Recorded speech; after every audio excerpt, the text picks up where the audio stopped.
O som da maca sendo arrastada no teto de concreto acima de mim não deveria existir. Faz 10 anos que o 13º andar deste hospital foi lacrado, os móveis leiloados e as alas transformadas em carcaças vazias de alvenaria e poeira. Mas o som é nítido. O metal rangendo contra o linóleo, o giro irregular de uma roda travada e o impacto seco contra uma porta de vai-vem. Rec. Rec. Tum. Eu congelei no meio do corredor do 12º andar, sentindo o peso das chaves batendo no meu cinto como se fossem um veredito. Meu contrato é claro: vigiar o perímetro, garantir que nenhum invasor entre e, sob nenhuma circunstância, romper o lacre de aço da escadaria sul, que leva ao andar desativado. Mas a regra de ouro da segurança privada é a curiosidade punitiva. Se algo se move, onde o vácuo deveria reinar, o seu dever é ir ao encontro do abismo, mesmo que cada terminação nervosa do seu corpo grite para você correr na direção oposta. O eco dos meus passos no corredor vazio do 12º parece um escândalo de indiscrição.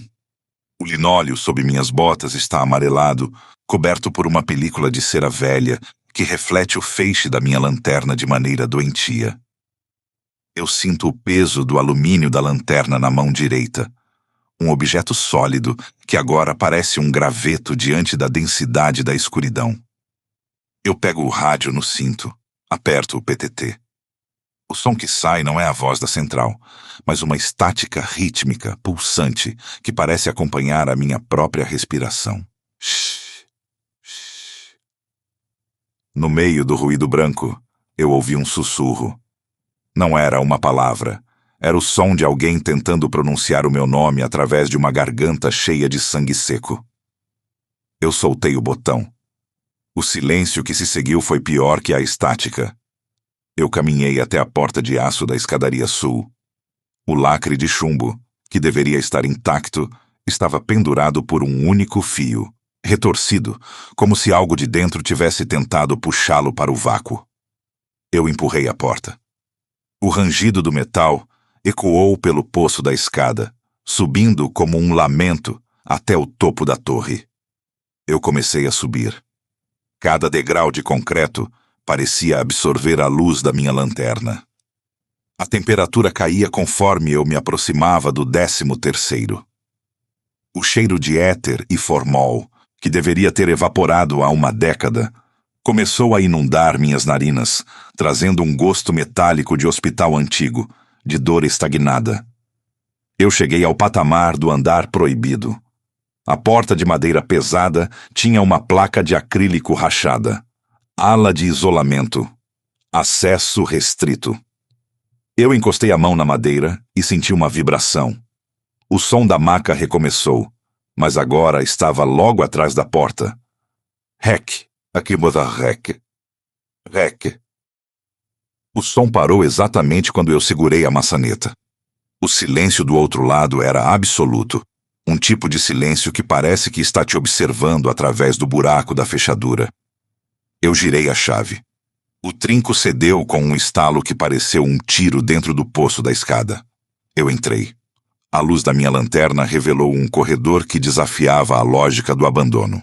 Não havia poeira. O chão brilhava como se tivesse sido encerado há poucos minutos. As paredes, no entanto, estavam cobertas por uma substância escura, algo que parecia mofo, mas que se movia levemente sob o foco da luz.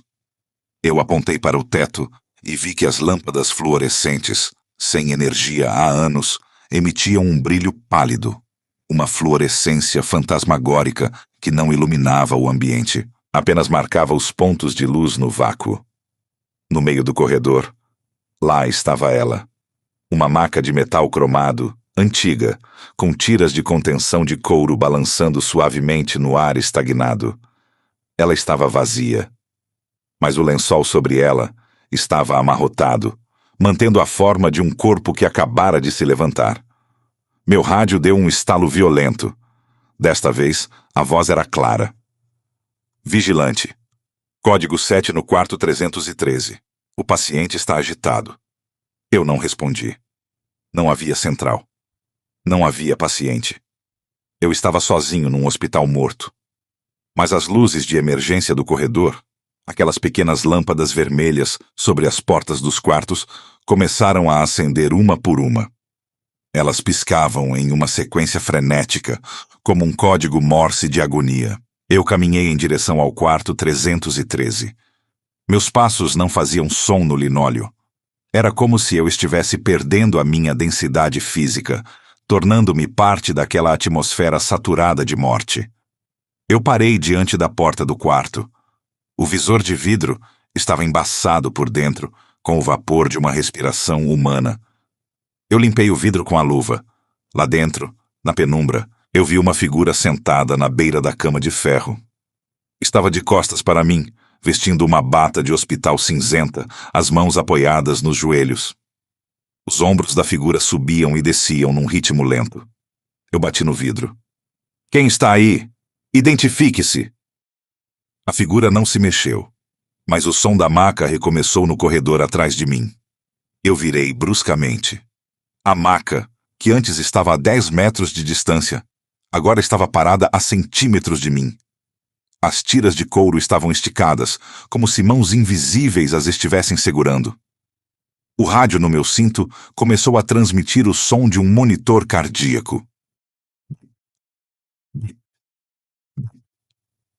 O ritmo acelerava. No quarto, a figura se levantou. Ela não virou para mim. Ela começou a flutuar em direção ao teto, os membros pendendo sem vida, mas o tronco subindo com uma rigidez sobrenatural. Eu apontei a lanterna para o rosto da coisa quando ela atingiu o teto. Não era um rosto. Era uma superfície de carne lisa, sem olhos, sem nariz, apenas uma fenda vertical, onde deveria estar a boca, vertendo um líquido preto que cheirava a terra úmida. A porta do quarto 313 se abriu sozinha. O ar frio que saiu de lá de dentro me derrubou. Eu caí de costas no linóleo encerado. A maca começou a se mover sozinha, vindo em minha direção, as rodas gritando no metal. Eu tentei me levantar, mas minhas pernas estavam pesadas, como se o chão estivesse exercendo uma atração magnética sobre o meu corpo. Eu vi a coisa no teto se soltar e cair em direção ao chão, mas ela não atingiu o concreto. Ela desapareceu no ar antes do impacto e reapareceu ao lado da maca, segurando as tiras de couro. Eu saquei o cacetete, um gesto inútil de defesa. A coisa começou a falar, mas a voz não vinha da boca dela, vinha do meu rádio. O horário da medicação foi perdido. Vigilante. Você agora faz parte do isolamento. As luzes vermelhas do corredor explodiram simultaneamente, mergulhando o andar na escuridão total. Minha lanterna falhou. Eu batia nela desesperadamente, mas o filamento parecia ter sido consumido pelo frio. No breu, eu ouvi o som de passos descalços correndo em minha direção. Milhares de passos. Como se centenas de pacientes estivessem saindo dos quartos ao mesmo tempo. Eu me arrastei pelo chão, tateando a parede, buscando a porta da escadaria. Eu sentia mãos frias tocando meu uniforme, puxando meu crachá, tateando meu rosto com dedos longos e secos. Eu encontrei o batente da porta e me joguei no poço da escada. Eu rolei degraus abaixo, sentindo o impacto do concreto nos meus ossos, mas não parei. Eu desci os 13 andares num frenesi de terror, ignorando a dor, ignorando o rádio que agora gritava o som de um eletrocardiograma contínuo. Morte clínica! Eu cheguei ao saguão e me joguei contra a porta de vidro da recepção. Ela estava trancada por fora. Eu olhei para o relógio da recepção. Ele estava andando para trás. Os ponteiros giravam em uma velocidade insana. Eu olhei para o espelho atrás do balcão e vi que eu não era mais eu. No reflexo, eu usava a bata cinzenta do hospital. Meu rosto estava pálido. Meus olhos eram 2 cavidades escuras. O crachá no meu peito não dizia mais vigilante, dizia paciente 0. Eu senti o hálito de éter novamente. A maca estava parada no saguão, logo atrás de mim. As portas do elevador abriram e de lá saiu a figura sem rosto, segurando um prontuário médico. Ela caminhou até mim com uma calma aterrorizante. Eu percebi então que eu nunca saí do 13º andar.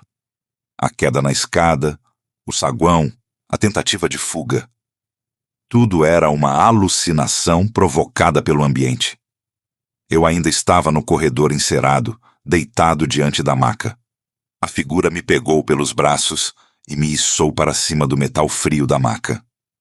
Ela apertou as tiras de couro nos meus pulsos e tornozelos.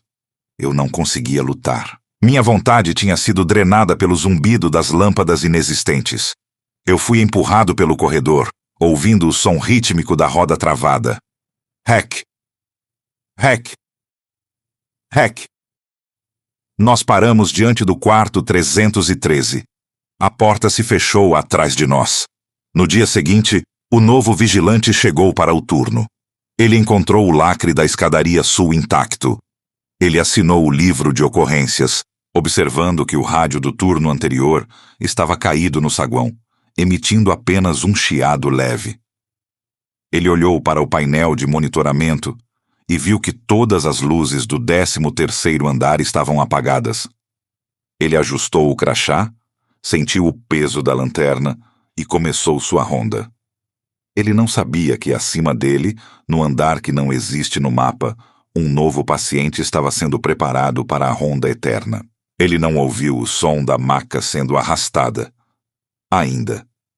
Mas quando o relógio marcar as 3 da manhã e o silêncio do hospital se tornar sólido, ele vai sentir o cheiro de formol. Ele vai ouvir o chiado no rádio. E ele vai perceber que o peso do crachá é, na verdade, o peso da corrente que o prende ao 13º andar. Se você estiver em um hospital à noite e ouvir um som metálico no andar de cima, não olhe para o teto. Não tente entender o eco. O 13º andar não quer ser descoberto. Ele quer ser preenchido. E o próximo uniforme no cabide da segurança já tem o seu nome bordado. A estática no rádio não é interferência. É a voz de quem já foi integrado ao concreto. Você está na escuta. O isolamento está pronto para te receber. Eu olhei para o prontuário na mão da coisa. Lá estava a minha foto, tirada no dia em que fui contratado. Mas a data de admissão era de 1940. Eu sempre estive aqui. O hospital só esperou eu vestir o uniforme para me reclamar. Eu fechei os olhos, enquanto a agulha invisível penetrava na minha consciência. O zumbido das backrooms era um sussurro comparado ao silêncio deste quarto. Bem-vindo à sua nova residência. O turno nunca acaba. A dor é o único parâmetro de existência aqui. Se você vir uma luz vermelha piscando num corredor escuro, corra. Mas saiba que no hospital abandonado, todas as portas levam ao mesmo lugar. O 13º andar não é um espaço geográfico. É uma armadilha temporal. E você acabou de assinar o registro de entrada. O silêncio é a sua nova voz. E a maca. A maca está vindo buscar você para a medicação das 3 da manhã. Não adianta resistir. O isolamento é absoluto. A roda da maca deu o último giro e parou. A luz da lanterna no chão se apagou de vez. O hospital suspirou, as paredes de concreto se contraindo como um pulmão gigante. Mais uma alma processada. Mais uma engrenagem no sistema de agonia industrial. O rádio no meu cinto deu um último bip. Troca de turno realizada. Elias, descanse em paz. Ou o que sobrar de você. Eu senti o linóleo se transformar em pele sob o meu corpo. Eu era o hospital agora. E eu estava com fome de novo. Deixe o seu relato nos comentários se você já sentiu um frio inexplicável em alas desativadas. Se inscreva no Vigia do Medo e ative o sinal. O próximo alarme pode ser o seu. E lembre-se, nunca, sob nenhuma circunstância, rompa o lacre. O que está lá dentro não quer sair. Ele quer que você entre. Boa noite, se você conseguir dormir depois de ouvir o som da maca. Ela está logo atrás da sua porta.